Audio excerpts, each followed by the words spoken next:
Hallelujah दोस्तों, praise the Lord. प्रभु यीशु के पवित्र नाम में मैं आपको कुछ बताना चाहता हूँ मेरे दोस्तों। इस संसार में परमेश्वर ने हमें ये जीवन दिया है, तो कुछ बातें मैं आपको सिखाना चाहता हूँ, ठीक है?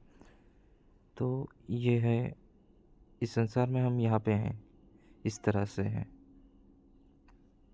और परमेश्वर ने हमें ये बड़ा-सा प्रोटेक्शन दिया है। ये परमेश्वर ने हमें प्रोटेक्शन दिया है, और शैतान यहाँ पे होता है, जो चाहता है कि हम किस बातों से गिरें, परमेश्वर से दूर हो जाएं।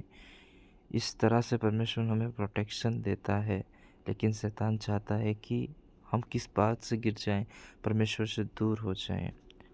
और जो बड़ा सा आपको ये राउंड सर्कल देख रहा है, उसके बाहर का ये संसार होता है। और जैसे जैसे ही हम इस संसार की बातों पे मन लगाते हैं, उस परमेश्वर को छोड़ के जो प्रभु को प्रथम स्थान देना होता है, वो हम नहीं देते हैं, लेकिन इस संसार में मन लगाते हैं। और हम जैसे ही मन लगाते हैं, तो जो ये परमेश्वर का जो प्रोटेक्शन होता है, वो निकल जाता है, क्योंकि हमने प्रभु को छोड़कर इस संसार की बातों पे मन लगाया। और प्रभु को छोड़कर जब हम संसार पे मन लगाते हैं, तो ये चीज़ें होती है कि जो शैतान जो होता है, उसको मौका मिलता है।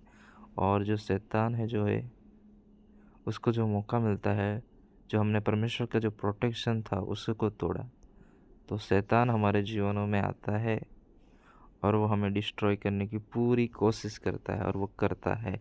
और यही बातें होती है हमारे जीवनों में, वो गलत चीज़ें, गलत बातें होती हैं हमारे जीवन में, जो हमने इस संसार में मन लगा के किया है।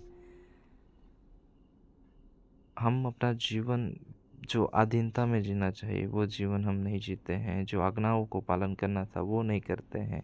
इसी कारण जो प्रभु का प्रोटेक्शन, जो प्रभु ने हमें बहुत बड़ी स्वतंत्रता दी है, जो हम गलत तरीके से ये सब करते हैं, इसी कारण हमारा जीवनों में ये चीज़ें आती है, और शैतान हमें डिस्ट्रॉय करता है। मेरे भाई और बहनों, अब इन बातों को समझे कि परमेश्वर ने तुम्हारे जीवनों में और सबके जीवनों में प्रोटेक्शन दिया है। उस प्रोटेक्शन को आप मत तोड़ो, उसकी संगति में बने रहो, उसके साथ चलो, ताकि शैतान को कोई अवसर ना मिले, और तुम विजयी बनते जाओ प्रभु यीशु मसीह के नाम से।